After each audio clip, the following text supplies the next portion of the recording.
안녕하세요. 에드먼튼 한인감리교회 최대원 목사입니다.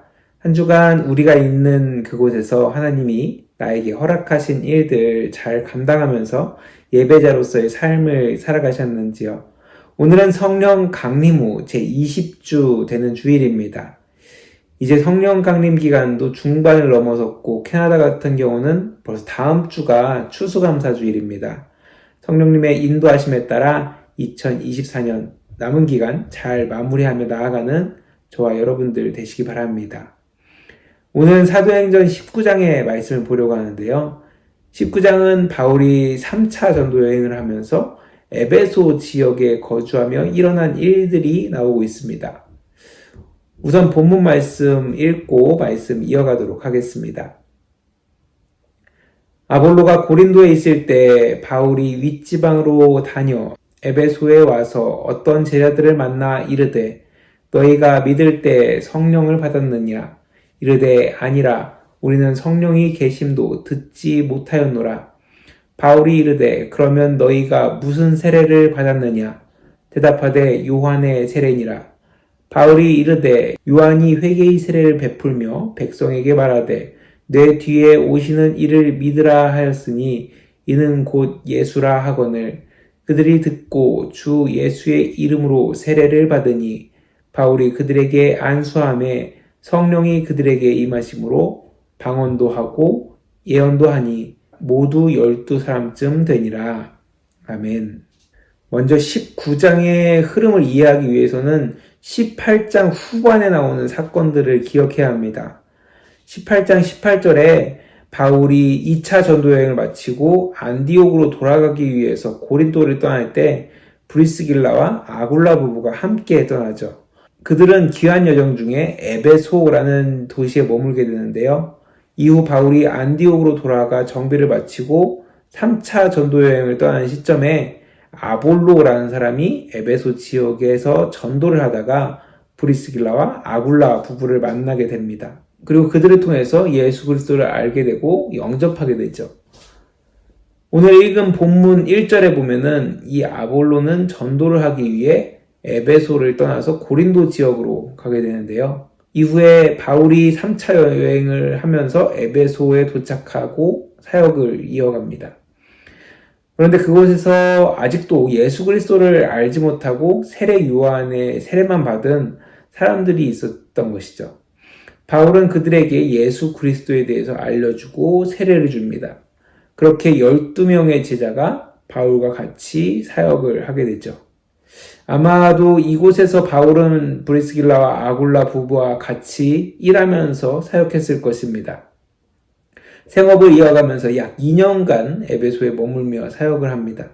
그리고 본문에는 나와 있지 않지만 에베소에서 지내는 동안 고린도 교회에 문제가 생겨서 이로 인해 지금 우리 성경에 있는 고린도 전서가 되는 편지를 쓰게 되죠. 우리가 잘 아는 문제, 고린도 교회에 파벌이 생긴 건데요. 누구는 바울에게, 누구는 아볼로에게, 누구는 예수에게 속했다라고 이야기하면서 교회가 분열되고 문제가 생긴 것입니다. 아마도 아볼로가 고린도 지역에서 사역을 하다가 떠난 이후에 성도들 간에 문제가 발생한 것으로 보입니다. 또 이렇게 에베소에서 긴 기간 사역을 하다 보니 에베소에는 큰 변화가 일어납니다. 바울이 전도하면서 능력을 나타내 병을 고치고 귀신이 떠나는 역사가 일어나자 그 지역의 다른 마술사들이 바울을 따라 예수의 이름으로 귀신을 내쫓는 그런 일들이 발생하는 것이죠. 그리고 그들이 온전히 하나님을 깨닫게 되고 하나님을 믿게 되는 그런 역사가 일어납니다. 그렇게 마술사들이 예수님을 믿자 자신이 따르던 그 마술을 버리고 자신들이 가지고 있던 그 마술 서적을 다 태우는데 이들이 태운 그 마술 서적이 약은 5만 정도 되는 가치가 다 불태워지게 됩니다. 하지만 에베소 지역을 장악하고 있던 악한 영은 하나님의 역사가 흥황하는 것을 내버려 두지 않죠. 에베소 지역은 아데미 신을 섬기고 있었는데 그 당시 7대 불가사의라고 불릴 정도의 큰 아데미 신상이 있었다고 합니다. 그렇게 큰 우상이 만들어질 수 있었던 이유는 그 지역에 아담이 우상을 만들어 파는 수많은 직공들이 있었기 때문이죠.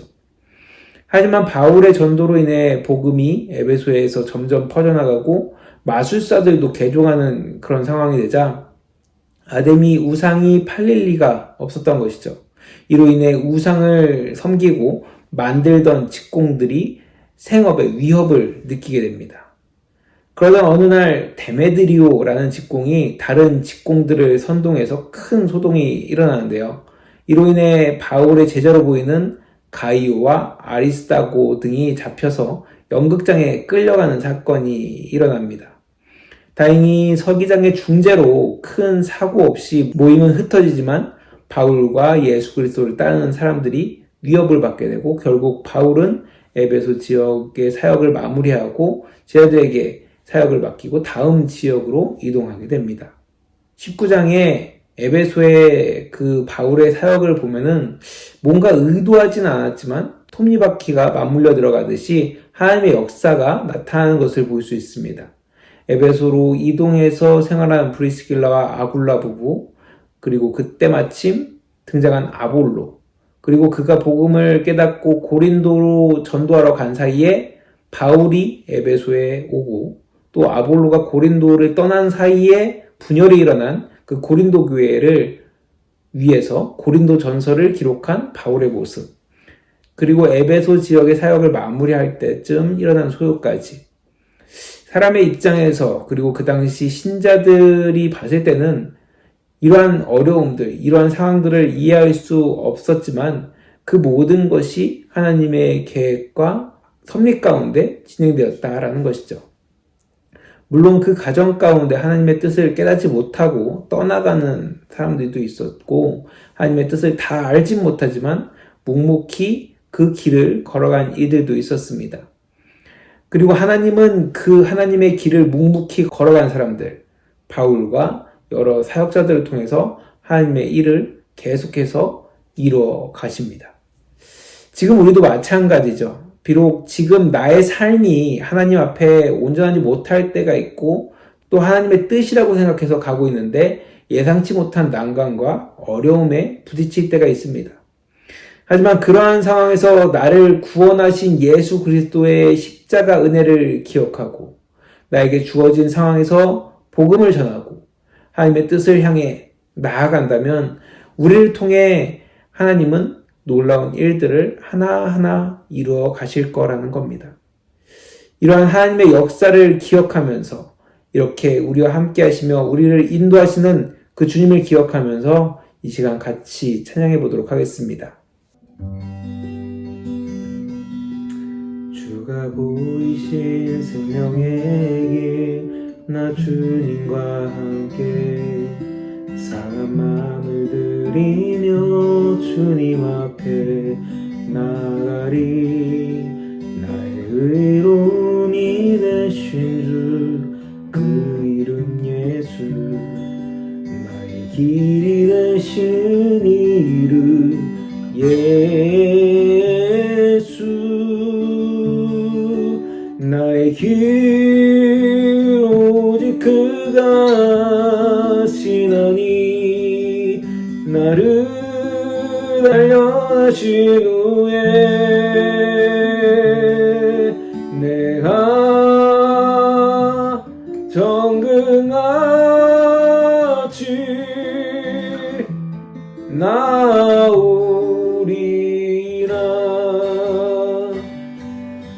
주가 보이신 생명의 길 나 주님과 함께 나만을 드리며 주님 앞에 나가리 나의 의로움이 되신 주 그 이름 예수 나의 길이 되신 이름 예수 나의 길 오직 그가 시나니 나를 단련하신 후에 내가 정금같이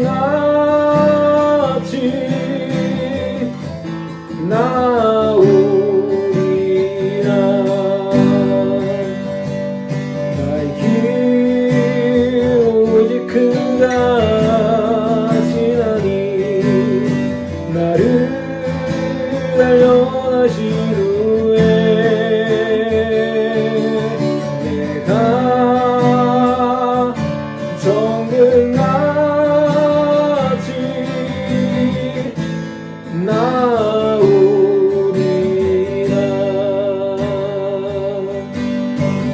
나의 가는 길 주님 인도하시네. 그 보이지 않아도 나 위에 일하시네. 주 나의 인도자 항상 함께 하시네.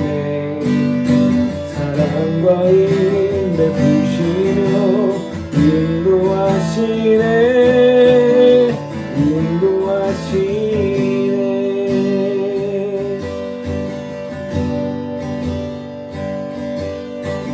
나의 가는 길 주님 인도하시네. 그는 보이지 않아도 날 위해 일하시네. 주 나의 인도자 항상 함께 하시네. 사랑과 힘 베푸시며 인도하시네. 인도하시네. 광야에 길을 만드시고 날 인도해. 사망의 강 만드신 엇보라.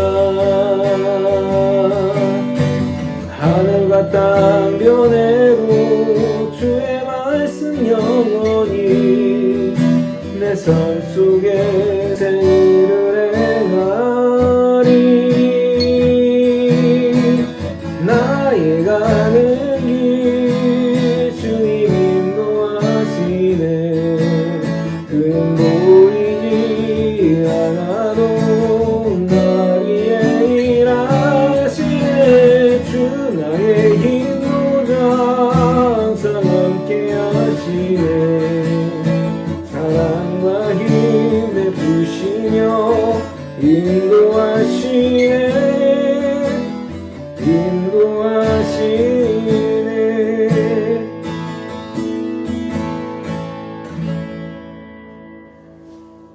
이렇게 우리가 생각하지 못하고 다 알지 못하지만 하나님은 모든 길을 인도하시며 우리를 이끌어 가십니다. 사실 바울이 선교여행을 하면서 복음을 전하는데 큰 역할을 한 것 중에 하나가 로마가 만들어 놓은 길이었죠. 로마가 전쟁을 하고 각 지역을 다스리기 위해 뚫어 놓은 그 길을 따라서 바울과 선교팀이 전도를 할 수 있었습니다. 또 이후 로마가 그리스도교를 국교로 정하면서 복음은 이 길을 따라 퍼져 나가게 됩니다. 우리가 지금 살아가는 모든 순간, 우리가 마주하는 모든 일들, 누군가를 만나고 교제하는 것 하나하나가 하나님의 인도하심과 뜻이 있다는 것을 기억하시기 바랍니다. 그리고 그 하나님의 인도하심 가운데 성령의 인도하심을 따라 하나님이 기뻐하시는 일들을 선택하며 나아갈 때 하나님은 우리를 통해서 놀라운 일들을 이루실 것입니다. 그리고 톱니바퀴가 돌아가듯 그 모든 것들이 이렇게 하나님이 인도하시려고 그런 일이 있었고 그 사람을 만나게 되고 그러한 상황을 겪게 되었다라는 것을 깨닫게 될 것입니다. 물론 그 모든 상황이 보이면 좋겠지만 사실 우리가 살면서 만나는 일에 대해 전체적인 그림을 그리는 것이 쉽지가 않죠. 마치 등산을 하는 것과 같습니다. 숲길을 걸어가면 앞에 나무, 계곡, 가파른 등산길만 보이게 되죠. 하지만 산 정상에 올라가 보면 내가 온 길을 되돌아볼 수 있고 보지 못했던 수많은 풍경을 보게 되죠. 우리의 인생도 마찬가지입니다. 지금 내가 가는 그 길, 때론 힘들고 어려울 때도 있고 정말로 왜 이런 험한 길을 가야 하는지 모를 때도 있습니다. 하지만 그 길을 걷고 나면 그 길의 정상에 서게 되면은 왜 내가 그 길을 걸어왔는지 그 길을 통해서 나를 어떻게 훈련시켜줬는지를 바로 알 수 있게 되죠. 바라기는 인생의 그 등반길에서 때로는 힘들고 지칠 때도 있지만 우리와 함께 하시고 우리에게 힘주시는 성령님을 의지하면서 그 길을 완주하고 이후에 펼쳐질 놀라운 광경, 그 하나님의 섭리를 깨달을 수 있는 저와 여러분들이 되시길 간절히 축원합니다. 우리 이 시간 마지막으로 예수의 길 찬양하면서 우리와 함께 하시는 주님을 기억하며 나아가는 저와 여러분들 되시길 바랍니다.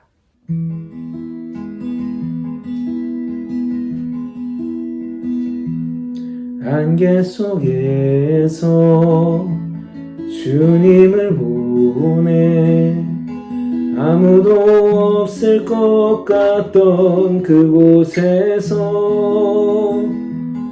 손 내미셔서 나를 붙드네 길 잃고 쓰러져 가던 그곳에서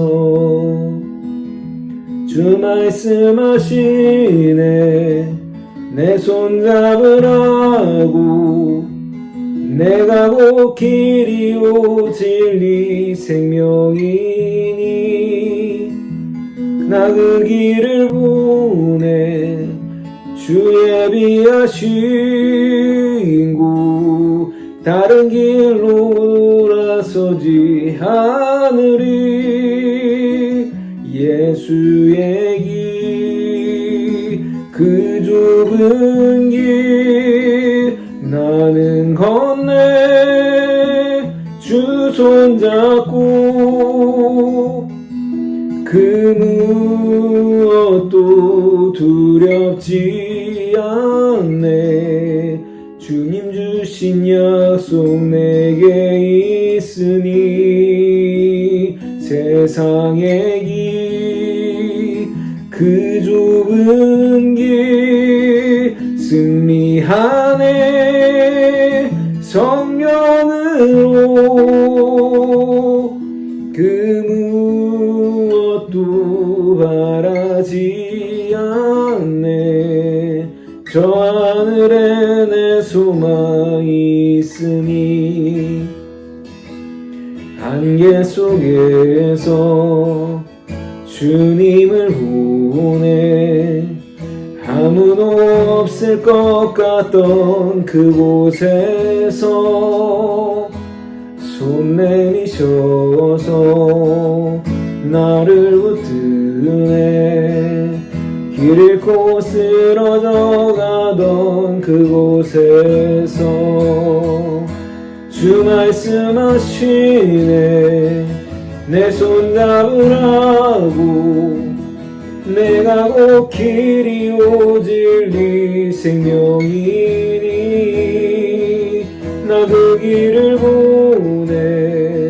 주 예비하신 곳 다른 길로 돌아서지 않으리 예수의 길 그 좁은 길 나는 건네 주 손잡고 그 무엇도 두렵지 않네 주님 주신 약속 내게 있으니 세상의 길 그 험한 길 승리하네 성령으로 그 무엇도 바라지 않네 저 하늘에 내 소망이 있으니 예수의 길 그 좁은 길 나는 건네 주 손잡고 그 무엇도 두렵지 않네 주님 주신 약속 내게 있으니 세상의 길 그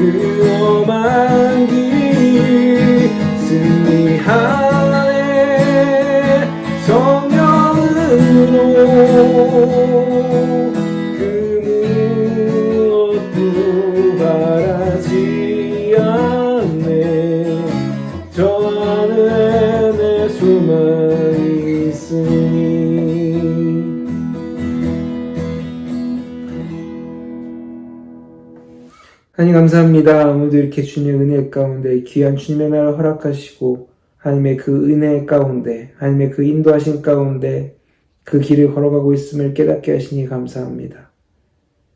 우리의 연약함으로 인하여서 우리의 악함으로 인하여서 하나님께서 예비하시고 하나님께서 인도하시는 그 길을 인정하지 않고 내 힘으로 내 능력으로 내 생각으로 돌파하려고만 했던 우리의 연약함을 용서하시고 다시 한번 주님을 의지하며 주님께서 예비하신 그 길 하나하나 밟아가며 나아갈 수 있는 내가 우리 믿는 자들 되게 하여 주시옵소서. 그래야 해서 이후에 그 정상에서 인생의 정상에서 하나님께서 우리에게 이끌어주신 그 길을 되돌아보고 또 그 길 가운데 놀라운 일들을 되새기면서 하나님의 역사를 선포하며 나아갈 수 있는 내가 우리 믿는 자들 되게 하여 주시옵소서. 주님께서 함께해 주실 것을 믿사오며 예수님의 이름으로 간절히 기도드렸습니다. 아멘.